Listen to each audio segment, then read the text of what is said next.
सुनता हूँ।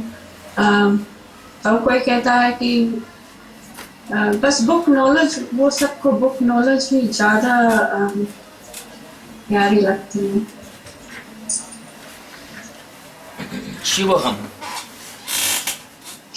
जो लोग संसार में अधिकतर जो लोग हैं वो आत्मज्ञान के बारे में अंधे हैं। तो अंधा आदमी तो क्या करेगा कि लकड़ी से टेक टेक के चलेगा ना। तो किताब एक लकड़ी है अंधों के लिए।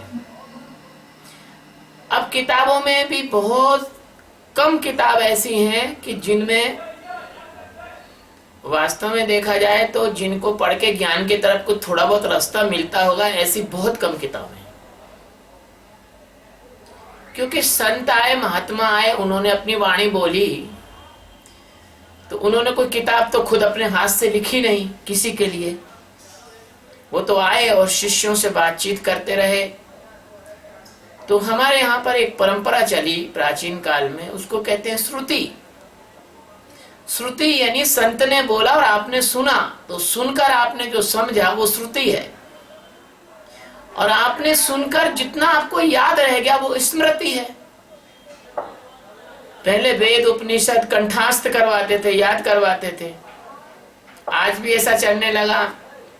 लोग कहते हैं साहब इनको तो पूरा का पूरी की पूरी जो है रामायण याद है, उनको तो पूरी की पूरी गीता याद है ना।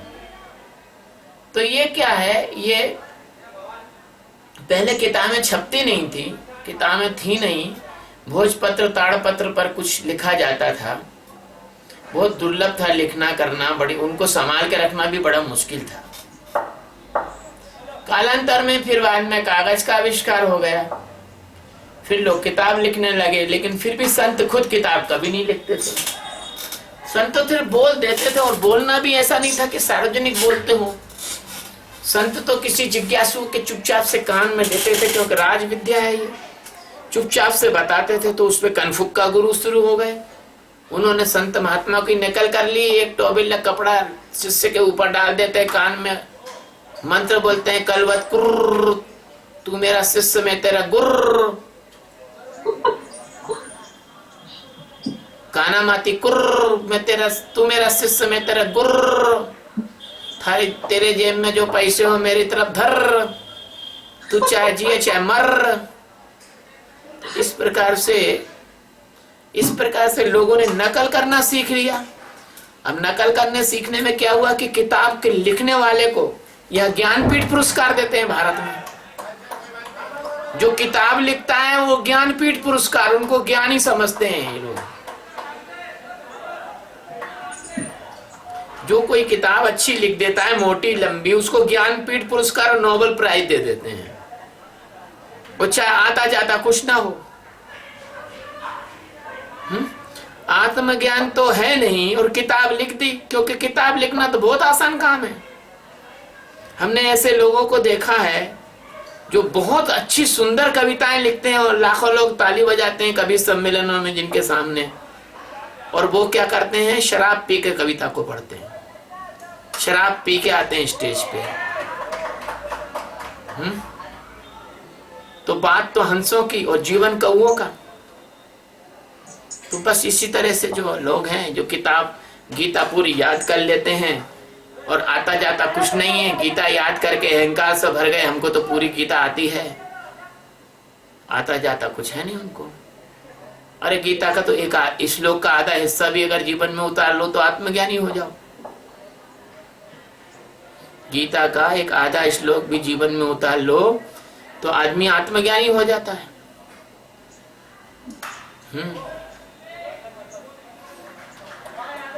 एक आदमी रास्ते से जा रहा था और एक पंडित गीता सुना रहा था। तो उस आदमी ने ये कहा, पंडित ने ये कहा कि विद्या विनय संपन्ने ब्राह्मणे गवि हस्तिनी। तो उसने सुना नहीं इतना, आखिरी में सिर्फ इतना लिखा, समलोष्ठास्म कांचना। उसकी खोपड़ी में घुस गया कि लोहा मिट्टी और स्वर्ण ये कोई मतलब नहीं है, ये सब बेकार है, समान है। अब उसने उतार ली बात जीवन में और पदार्थ से उसका मन हट गया कोई भी चीज प्राप्त होती तो उसमें ना वो सुखी होता और चली जाती तो ना दुखी होता। तो वो धीरे धीरे इसी बात से इतना शांत हो गया, इतना शांत हो गया कि एक दिन वो बैठा शांत हो गया तो जागरण उसके अंदर से प्रकट हो गया। तो गीता का तो ऐसा है, अगर कि गीता का आधा भी श्लोक अगर कोई जीवन में उतार ले तो वो ज्ञानी हो सकता है। पूरी गीता पढ़ने याद करने से मतलब नहीं। कभी कभी तो मैं ऐसा भी सोचता हूँ, अंदर से आता है मेरे कि भैया 5 अध्याय पूरा होने वाला है और अब कोई पूरी गीता करने की जरूरत ही नहीं है। जिसको सुधरना होगी वो 5 अध्याय सुन के भी सुधर सकता है। हाँ, फिर आज सोचता हूँ कि चलो ठीक है, आप वेदांतानंद है, तुम लोगों सत्यबोध है, अब आगे जाके क्या है कि अगर मैं पूरी गीता कर दूंगा तो आप लोगों को सहायता रहेगी उससे। नहीं तो आप लोगों के लिए कर रहा हूँ, नहीं तो अब ऐसे गीता पे तो क्या है, 2-5 प्रवचन भी बोल दो बस बहुत हो जाएगा जीवन भर के लिए।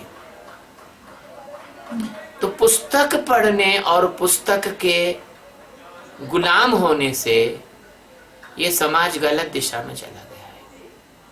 पुस्तक पढ़ने की जगह अपने आप को पढ़ना सीखो। जब मैं नया नया सदगुरु के पास आया तो उन्होंने कहा कि आज से सब पढ़ना लिखना बंद, ना कोई किताब पढ़ोगे ना कुछ लिखोगे, बस सिर्फ ध्यान करना। पढ़ना लिखना सब बंद करवा दिया था गुरु महाराज ने।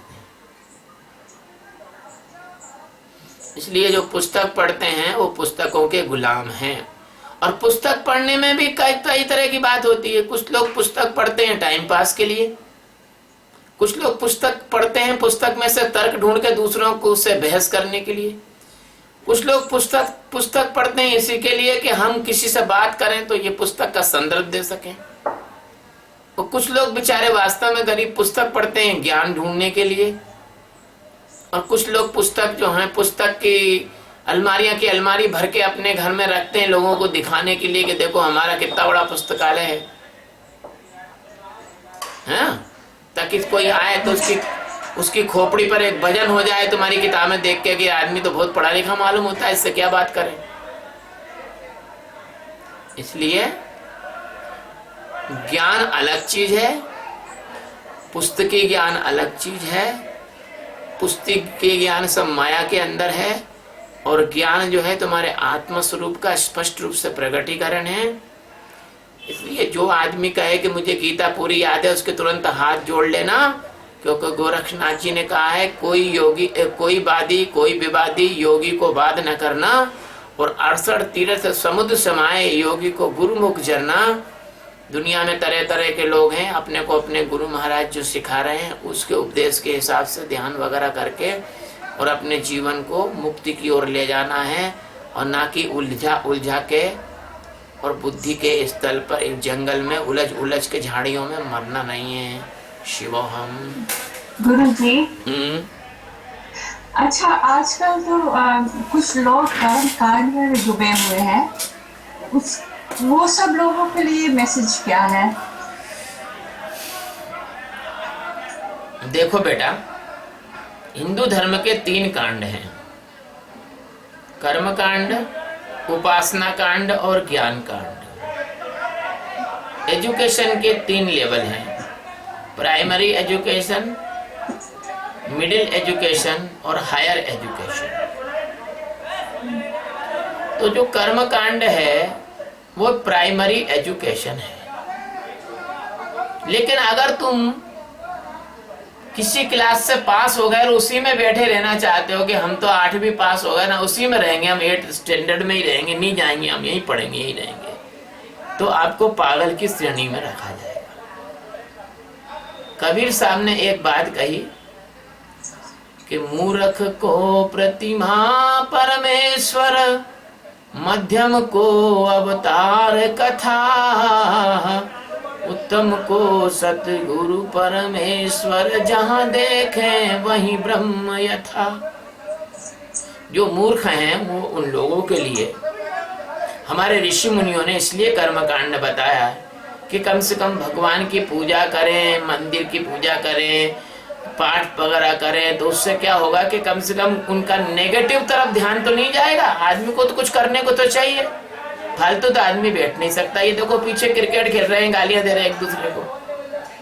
अब इनको इसकी जगह अगर इनको रामायण गीता के पाठ में लगा दो तो इससे तो अच्छा है ना। आदमी शराब पी रहा है, इसकी जगह दूध पिए तो अच्छा है ना। आदमी अपराध करे, इसकी जगह आदमी किसी को पानी पिलाए, भोजन पर से कुछ अच्छा काम करे तो अच्छा है ना। तो कर्मकांड उन लोगों के लिए है कि जो कि बिल्कुल ही समझ नहीं सकते धर्म के मर्म को, तो वो आरती करेंगे, पूजा करेंगे, कर्मकांड करेंगे, मंदिरों में जाएंगे, साफ सफाई करेंगे, मतलब सेवा करेंगे, ये कर्मकांड है। इसलिए अब उसके बाद उपासना कांड, थोड़ी बुद्धि में समझ आ गई तो भगवान के क्या गुण हैं, भगवान कैसे निर्गुण हैं, निराकार हैं, कैसे निरंजन हैं, कैसे हैं, उनने क्या अवतार लिए, अवतारों में क्या संदेश दिया, कपिल मुनि ने अपनी माँ को क्या समझाया, है ना, भगवान नरसिंह ने प्रहलाद को क्या समझाया, वो सारी बातें वो पढ़कर उनका एक फंडामेंटल एक बेस निर्मित हो, ये उपासना कांड है। वो व्रत करें, उपवास करेंगे, ये करेंगे, वो करेंगे, तो उससे क्या होगा, कम से कम उनको अपनी इंद्रियों की बल और बलाबल का पता लग जाएगा। तो ये उपासना कांड है। और सबसे बड़ा कांड है ज्ञान कांड, अपने अंदर मौजूद परमात्मा को जान लो, तो वो सदगुरु के माध्यम से होता है। और कर्म कांड जो है कर्मकांडियों पुरोहितों से चलता है। और उपासना कांड जो कथावाचक वगैरह रहते हैं ये कराते रहते हैं। और ब्रह्म ज्ञान जो है वो आध्यात्म का हायर एजुकेशन है। तो मेरा संदेश कुछ नहीं है, मेरा तो संदेश ये है भैया, जैसा जैसा तुम्हारा डेवलपमेंट हो जाए वैसे वैसे आगे बढ़ो। ऐसा नहीं कि उसी सीढ़ी को पकड़े रहो, वहीं बैठे रहोगे, नहीं हम यहाँ से तो नहीं हटेंगे। तो मत, हमें क्या करना, मारो चूल्हे में जाओ। हाँ बोलो, और कुछ पूछना है? ये रिकॉर्ड कर लिया। सत्यबोध भैया को शायद कुछ पूछना हो। सत्यबोध कुछ पूछना है क्या?